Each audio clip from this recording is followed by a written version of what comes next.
along with a small people. Rome makes a league with the Jews. The him with whom the league is made is the same power which has been the subject of the prophecy from the 14th verse, the Roman Empire.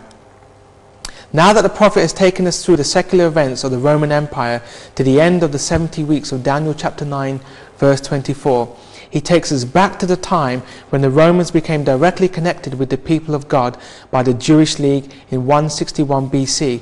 From this point we are then taken through a direct line of events to the final triumph of the church and the setting up of God's everlasting kingdom. At this time the Romans were a small people and began to work deceitfully or with cunning, as the word signifies, but from this time they rose steadily and rapidly to the height of power. Verse 24, he shall enter peaceably even upon the fattest places of the province, and he shall do that which his fathers have not done, nor his fathers' fathers. He shall scatter among them the prey, and spoil and riches. Yea, and he shall forecast his devices against the strongholds, even for a time. Before the days of Rome, nations entered upon valuable provinces and rich territory by war and conquest. Rome was now to do what had not been done by the fathers of the fathers' fathers, namely receive these acquisitions through peaceful means.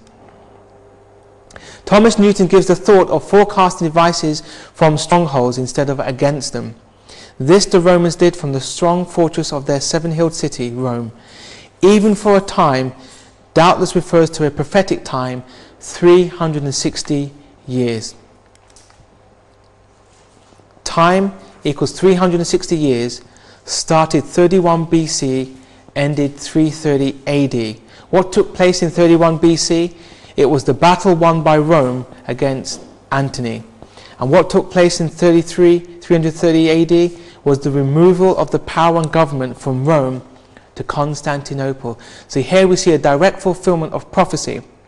And it tells us that for Rome to have complete power, the three territories had to be taken: the king of the south, the east, and the pleasant land. Now when Julius Caesar took control of Egypt, he still was not the king of Egypt. Cleopatra was still in charge. When Julius Caesar was killed, the kingdom was split into three, and Antony eventually took control of Egypt. So Egypt was taken out of control from Rome. It was at the Battle of Actium in BC 31 that Rome then became the superpower, and therefore the prophecy of the time then started, ended in 33 AD when Rome was transferred to Constantinople. Verse 25, and he shall stir up his power and his courage against the king of the south with a great army, and the king of the south shall be stirred up to battle with a very great and mighty army, but he shall not stand, for they shall forecast devices against him. The war was the war between Egypt and Rome, and the battle was the battle of Actium. Antony lost and Rome became supreme master. Fulfillment of Daniel chapter 8 verse 9. Verse 26, yea, they that feed of the portion of his meat shall destroy him, and his army shall overflow, and many shall fall down slain. Antony was deserted by his allies and friends, those that fed of the portion of his meat. And both these kings' hearts shall be to do mischief, and they shall speak lies at one table, but it shall not prosper, for yet the end shall be at the time appointed. Antony and Augustus were formerly in alliance with Lepidus, yet under the garb of friendship they were both aspiring and intriguing for universal dominion. The rupture came, and in the conflict that ensued, Augustus was entirely victorious. Verse 28, then shall he return into his land with great riches, and his heart shall be against the holy covenant, and he shall do exploits and return to his own land. The first was fulfilled in the return of Augustus after his expedition against Egypt and Antony. He arrived in Rome with abundant honor and riches. The next great enterprise of the Romans after the overthrow of Egypt was the expedition against Judea and the capture and destruction of Jerusalem. Under Vespasian, the Romans invaded Judea and took the cities of Galilee, Chorazin, Bethsaida, and Capernaum. where Christ had been rejected. They destroyed the inhabitants and left nothing but ruin and desolation. Titus besieged Jerusalem and drew a trench around it according to the prediction of the Saviour. Verse 29. At the time appointed he shall return and come toward the south, but it shall not be as the former or as the latter. This one led to demoralization and ruin. The removal of the seat of empire to Constantinople was the signal for the downfall of the empire. Rome then lost its prestige. The Western division was exposed to the incursions of foreign enemies and no longer had power to control Egypt. On the death of Constantine, the Roman Empire was divided among his three sons, Constantius, Constantine II, and Constans. Constantine II and Constans quarrelled, and the victorious Constans gained the supremacy of the entire West. The barbarians of the north soon began their incursions and extended their conquest until the imperial power of the West expired in AD 476 under the first and second trumpets. Daniel 11 verse 30. For the ships of Chittim shall come against him, therefore he shall be grieved and return and have indignation against the holy covenant. So shall he do, he shall even return and have intelligence with them that forsake the holy covenant. Rome pillaged by barbarians, the prophetic narrative still has reference to the power which has been the subject of the prophecy from the 16th verse, namely Rome. A naval warfare with Carthage as a base of operations was waged against the Roman Empire. The terrible onslaught of the Vandals upon Rome under the fierce Genseric was from Carthage, which is Chittim. Rome was obliged to submit to the humiliation of seeing its provinces ravaged and its eternal city pillaged by the enemy.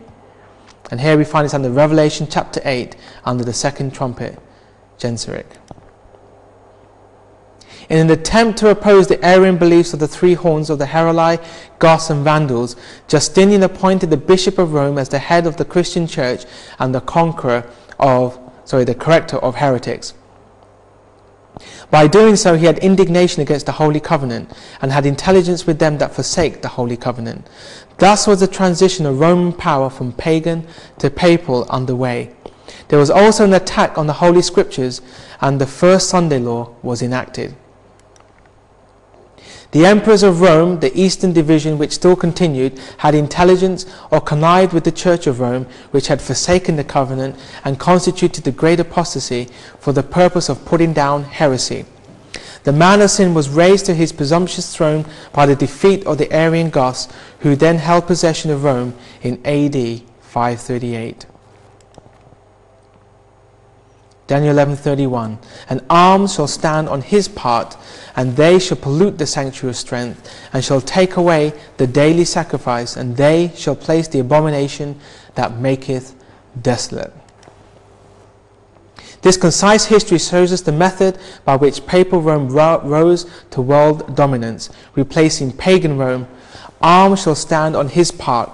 This happened in the years starting 493 AD with the removal of the Heruli, then 496 AD with Clovis, king of France, pledged himself to fight for the Pope, and the nations of Europe soon followed his example by 508 AD, except for three. The Heruli, which was destroyed in 493 AD, the Vandals, 534 AD, and the Ostrogoths, 538 AD, which were finally defeated and wiped out. So arms stood in the part of the papacy. This arms came from the Roman armies of the east and of the west. And with Clovis becoming a Catholic, he gave his arms. In Daniel chapter 7, we find that pagan Rome become divided into 10. We have 10 horns coming out of pagan Rome, the beast. So these 10 horns combined still is a representation of Rome. In verse 31, sanctuary of strength is pagan Rome, and paganism was removed and papalism set up. Now it's also interesting that when pagan Rome came into power, it had to take 3 territories. In Daniel chapter 7, we find that when this little horn power comes up, that 3 horns are removed. So likewise, Papal Rome had to take out 3 powers